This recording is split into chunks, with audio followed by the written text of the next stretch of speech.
Rachel Reeves' rental rule breach has sparked a heated debate, and it's time to delve into the details. The Chancellor's actions have raised ethical, political, and legal questions, leaving many wondering about the potential consequences. Let's start with the ethical aspect. All government ministers are bound by the Ministerial Code, a comprehensive guide to upholding standards in public life.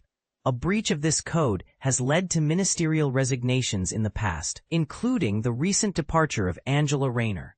The exchange of letters between Reeves and Sir Keir Starmer, released just before midnight, was a crucial step in addressing this issue.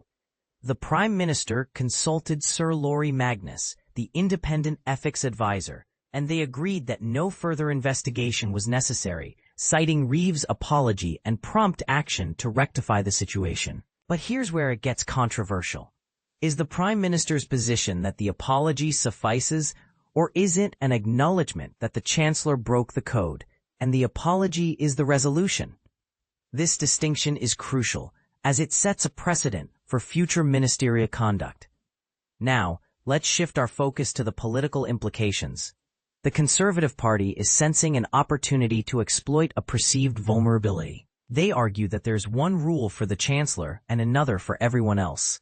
Kemi Badenoch's comments this morning added a layer of complexity, suggesting Reeves should be sacked only if she broke the law.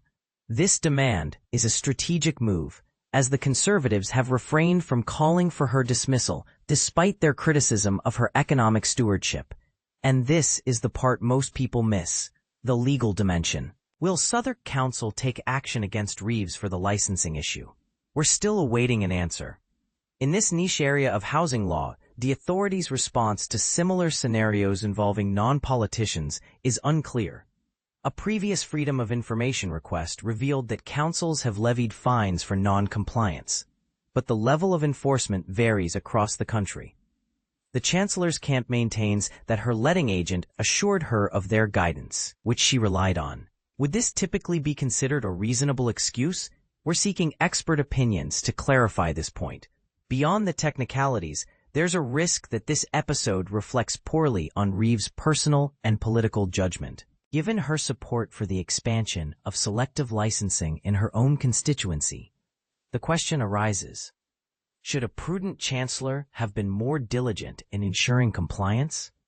Before the general election, Labour MPs had unwavering trust in Reeves' decision-making. Her credibility as an economist was pivotal to Labour's election strategy. However, the perception of her credibility is now under scrutiny.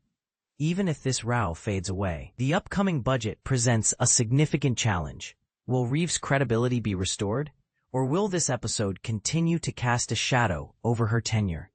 What are your thoughts on this matter? Do you think the Chancellor's actions warrant further scrutiny, or is this a storm in a teacup? Feel free to share your opinions in the comments below.